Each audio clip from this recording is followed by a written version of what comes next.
Peace be with you. I hope you've been having a good day today, or that you're going to have a good day today. It's a lovely day, the day that I'm recording this, so I have brought you out into my garden again to tell you another story. We've been looking at the stories of what happened to Jesus in the days coming up to Easter.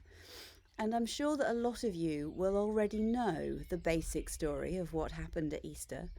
It's a time that we remember how Jesus died and the fact that he didn't stay dead, that 3 days after he'd been killed, he came back to life. It's a wonderful story. And I'm sure a lot of you also know that after Jesus, my favourite person in the Bible is Peter, one of Jesus's disciples. And I really like Peter because Peter gets it wrong so often. But Jesus never gives up on him. He always gives him another chance. And because of that, Peter goes on to do amazing things for God. So I'm going to tell you the sad part of the Easter story today, the story of the Crucifixion. But I'm going to tell it from Peter's point of view. I'm going to tell it as if I was Peter. Maybe as we go through the story, you can see whether there's anybody in that story where you think, that's a bit like me. Are you like Peter? Are you like Jesus? Are you like someone else in the story? Have a think about it as we go through. I am Peter. I am a follower of Jesus. I am the one who was the first to say to him, "You are the Messiah, the special chosen one of God." And I am the one who broke my promise to him. It happened this way. We had just eaten the Passover meal together, and despite the fact it's a celebration, Jesus had been very sad. He'd done some things that we didn't really understand. He'd given us bread and wine and told us that it was his body and his blood. It was very strange, but it also seemed to matter very much. After we'd cleared everything away, we headed off together to a garden that's called Gethsemane. It's a place where Jesus likes, or should I say liked, to go and pray. On the way, Jesus began to tell us more about what was going to happen to him. He said that all of us would run away and desert him. And as I always do, I opened my big mouth and made a promise that I couldn't keep. Even if everyone else deserts you, I said, I will never do that. Jesus came back at me, quickly but gently.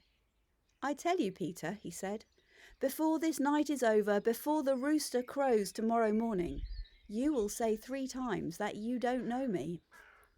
Well, of course, I couldn't let him get away with saying anything like that, and that was when I made my rash promise. Even if I have to die with you, Jesus, I said, I will never disown you. I'll never say I don't know you. All the other disciples agreed that they too would die with Jesus rather than say they didn't know him. But I was the first one to say it. When we got to the garden, Jesus wanted to pray. It was really late by this stage, and the rest of us just wanted to go to sleep. But Jesus asked a few of us to come further into the garden and to keep him company while he prayed. He'd been sad all evening, but now he seemed to get really quite upset. We sat on the bank not far away from him, and before I realised what was happening, Jesus was waking me up. I hadn't meant to go to sleep, I really hadn't. And he was saying, couldn't you just stay awake with me for a little while? I tried really hard to stay awake after that, and so did the others, but we must have dozed off again. And again. We felt so bad the 3rd time he had to wake us up. But by then, we were no longer alone in the garden, and everything had begun to change. Do you know, you wake up really quickly when you see soldiers coming towards you out of the night. They had swords and brightly burning torches, and they had Judas. But Judas wasn't their prisoner. He was their leader. Judas walked up to Jesus and greeted him in the way that we always did, with a kiss. And as he did that, the soldiers stepped forward and took hold of Jesus. Well, I couldn't watch without doing something. So I pulled out the sword that I had with me. I wasn't really thinking about what I was doing. I'm not usually a violent person, and I was horrified as I saw that my sword had cut off the ear of the servant of the high priest. Despite all that was going on, Jesus told me to put the sword away, and he reached out his hand and healed the injured ear. Jesus challenged those who'd come to arrest him. He reminded them that day after day he had sat in the temple peacefully teaching people, and that they could have come and taken him any time. But after that I didn't hear any more. They took Jesus away, and despite the fact that only a few hours earlier we had all promised that we would never leave him, we all ran away and deserted him. When the soldiers had taken Jesus out of sight, I found a little of my courage. I followed at a distance all the way to the house of Caiaphas, the high priest, which was where they'd taken him. There was a courtyard there with a small fire, and people were gathered around it. So trying not to be noticed, I also took a place amongst the people around the fire. I've never thought of myself as being particularly noticeable. But before I'd been there for very long, one of the servant girls looked at me and she said, "You were there. You were with Jesus of Galilee." I didn't even think about what I was saying as I answered, "I don't know what you're talking about." I tried to leave the courtyard, but another servant girl saw me. She pointed and said so that everyone there could hear, "This man was with Jesus of Nazareth." I really wanted to escape now, so I just said, "I don't know the man." I was about to walk away, but those in the courtyard came and stood around me. They looked at me suspiciously and accusingly, and one of them said, "I'm sure you are one of Jesus' friends. Your accent gives you away." I think I lost my self-control at that point, and I shouted, "I don't know the man!" And just as I said it, it happened exactly as Jesus had said it would. I heard the first rooster of the morning crow. I remembered what Jesus had said. "Before the rooster crows, you will say 3 times that you do not know me." I realised what I'd done. I pushed my way through the people around me, not caring anymore if they knew I was a friend of Jesus. I went outside and cried. For myself, for Jesus, and for a future which now looked dangerous and uncertain.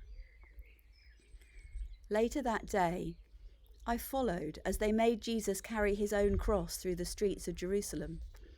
Some people laughed as he passed by. Some cried as I had earlier, but now I had no tears left. I stood at a safe distance and watched as the Roman soldiers nailed him to the cross and stood it upright so that everybody could see. Even there, people laughed at him and cried out, "If you are the Son of God, save yourself." When he finally died a few hours later, some strange things happened. The ground shook like it was an earthquake, and the curtain that hides the holiest part of the temple was torn from top to bottom. Even the soldiers guarding Jesus were terrified. They said what we, his disciples, had been saying all along, and what we now know to be true. Surely this was the Son of God.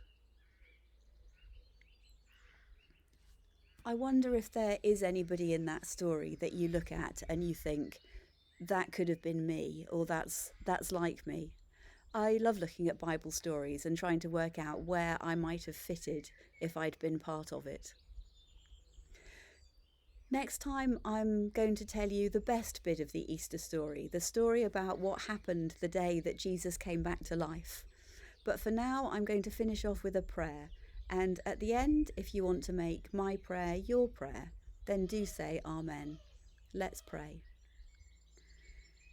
Dear God, we thank you that even though Peter got it wrong over and over again, that Jesus always gave him another chance, and that because of that, Peter went on to do amazing things for God. Help us to be people who always accept the next chance that God gives us, and to always be people that are prepared to forgive others and to give them another chance too. Amen.